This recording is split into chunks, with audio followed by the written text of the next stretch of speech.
Hola, buenas tardes. Para comenzar con el tema del día de hoy, es correcto primeramente definir el servicio profesional, mismo que se refiere a aquella actividad que requiere cierto grado de especialización para ser llevada a cabo. Ahora bien, este tema por supuesto que está regulado en México, por lo cual comenzaremos con el análisis del artículo primero de la Constitución Política de los Estados Unidos Mexicanos, mismo que nos menciona que todas las personas en México gozarán de los derechos humanos contenidos en la propia Constitución, así como en los tratados internacionales de los que nuestro país sea parte. De lo anterior nos remitimos ahora al artículo 5 de la misma Constitución. Este nos señala que toda persona tiene la libertad de dedicarse a la profesión que mejor le acomode, asimismo de disfrutar de los frutos de su trabajo. Sin embargo, este artículo lo analizaremos más adelante. Resulta menester agregar que para el ejercicio de una profesión en México es necesario contar con un título que acredita a la persona para tal efecto, por lo cual cada entidad federativa deberá expedir los citados títulos y estos serán respetados por todas las demás entidades federativas, en términos de la fracción quinta del artículo 121 de nuestra Carta Magna. Por lo cual nos remitimos ahora al estudio de la ley reglamentaria del artículo quinto constitucional, misma que dentro de su cuerpo normativo nos señala distintas hipótesis y conceptos relacionados al servicio profesional en México, dentro de los cuales existen algunos que aplican también a la Federación, motivo por el cual me permito citar al doctor en Derecho Antonio Díaz Piña, el cual, en su artículo Marco Legal de las Profesiones en México, señala lo siguiente: no existen, en estricto sentido jurídico, razones suficientes para admitir que la ley reglamentaria del artículo 5 constitucional relativa a las profesiones en la Ciudad de México contiene algunas disposiciones que se apliquen en el orden federal en materia de profesiones. Lo anterior se sostiene, pues recordando la jerarquía de leyes, la Constitución Política de los Estados Unidos Mexicanos está por encima de la ley reglamentaria del artículo 5 constitucional de la Ciudad de México. Ahora, entrando propiamente a la regulación de la prestación de estos servicios profesionales, es necesario remitirnos al contenido del Código Civil Federal, pues de lo contenido en sus artículos del 2606 al 2615 nos habla lo relativo a las remuneraciones, mismas que serán pactadas por las partes. Nos habla también de que si una persona pretende prestar un servicio profesional sin contar con el título que lo acredite para tal efecto, este no será acreedor a dicha remuneración. Surgiendo aquí también el tema de la responsabilidad, pues aquel prestador de servicios profesionales será responsable por aquellos a quienes sirve, por negligencia, impericia o dolo. Hola, ¿qué tal? Y bien, se ha mencionado este concepto de servicio profesional, pero ¿realmente qué es la prestación de un servicio profesional? En términos sencillos, pues viene siendo un contrato entre dos partes, ¿no? La primera que viene siendo aquella que va a proporcionar el conocimiento, en particular de un área, y todo con base de un cliente que va a ser el contratante, y pues básicamente todo a cambio de una compensación económica, ¿no? Y pues básicamente esto va a requerir de capacitación específica del área, ya sea de contabilidad, derecho, medicina, ingeniería, entre otros. Por otro lado, existen diversas características que un buen servicio profesional debería de incluir. En este caso nada más voy a mencionar a 5 que vendrán siendo el conocimiento especializado, la autonomía, un contrato temporal, el pago por el mismo servicio y pues la responsabilidad que el prestador pues está asumiendo sobre el mismo. Dentro del contrato de prestación de servicios profesionales e independientes, podemos tener como cláusula fundamental el objeto contractual. Dentro de esta cláusula vamos a definir el propósito del contrato, es decir, la prestación de servicios contables por parte del prestador de servicios al cliente. Además, tenemos que agregar los servicios profesionales pactados. Aquí vamos a detallar los servicios específicos que serán prestados. En este caso, van a ser servicios contables. Es fundamental ser claro y específico sobre las obligaciones del prestador. Como ejemplo, podemos hablar sobre el prestador. Se va a comprometer a brindar los servicios contables al cliente.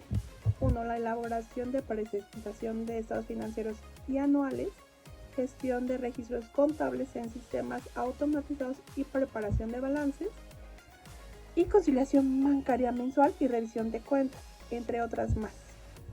También es fundamental agregar los honorarios, ya que es indispensable establecer el monto que el cliente deberá pagar al prestador por los servicios proporcionados, así como los plazos y formas de pago. Esto va a estar regido bajo la norma para la celebración de contratos de servicios profesionales por honorarios. También tenemos que agregar las expensas. Dentro de esta cláusula vamos a regular los servicios adicionales que podrían surgir en el curso de la prestación de los servicios y determinar quién va a asumir esa responsabilidad. También es indispensable agregar dentro de las cláusulas la exclusividad. Vamos a establecer si el prestador está obligado a prestar servicios únicamente para este cliente o si puede ofrecer servicios a otros clientes más simultáneamente. Y de la mano va a ir la cláusula de confidencialidad. Vamos a proteger la información confidencial que el cliente pudiera compartir con el prestador en el curso de la prestación de los servicios.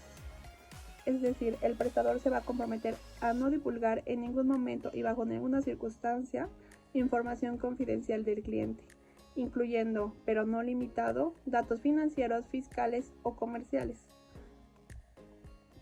salvo que se cuente con la autorización expresa y por escrito del cliente o cuando dicha divulgación sea exigida por la ley.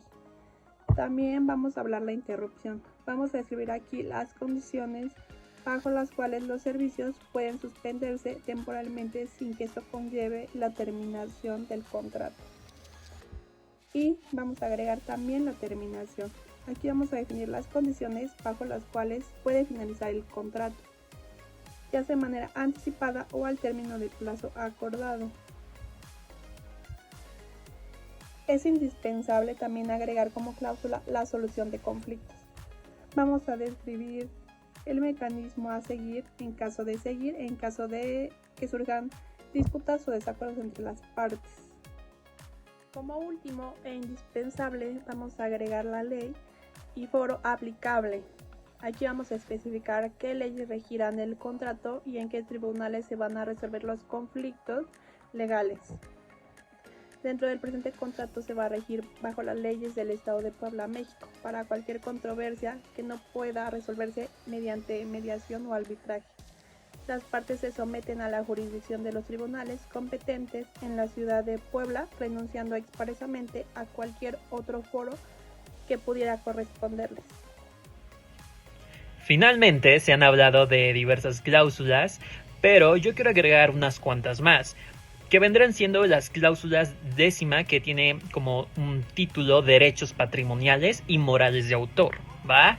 Estas vendrán siendo, por ejemplo, la cláusula 11ª, que tiene que ver con los derechos patrimoniales de autor sobre los documentos contables. Vaya, es decir, esta cláusula va a regular quién es el titular de los derechos sobre los documentos o informes generados durante la prestación de dicho servicio contable, ¿va?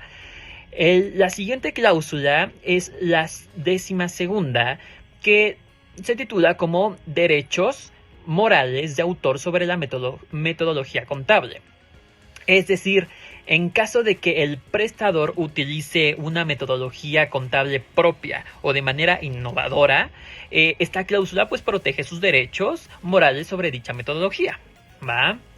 Por otro lado, tenemos a la cláusula 13ª. Esta tiene que ver con la propiedad intelectual sobre herramientas contables. Es decir, si el prestador desarrolla alguna herramienta o algún software de manera propia que son utilizadas durante el servicio, pues esta cláusula básicamente protege dicho activo, ¿va? La siguiente cláusula es la 14ª, que tiene que ver con el uso de los informes contables. Se aclara básicamente cómo el cliente puede usar los documentos, informes contables creados por el mismo prestador. Vaya.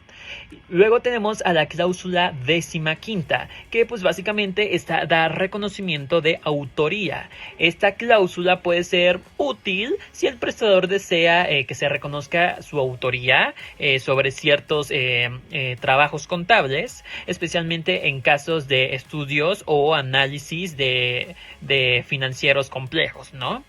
Y por último tenemos a la cláusula 16ª, que esta da protección a la propiedad intelectual de terceros. Es decir, si el prestador utiliza herramientas o metodologías licenciadas de terceros, esta cláusula pues asegura que el cliente respete esos derechos, ¿no?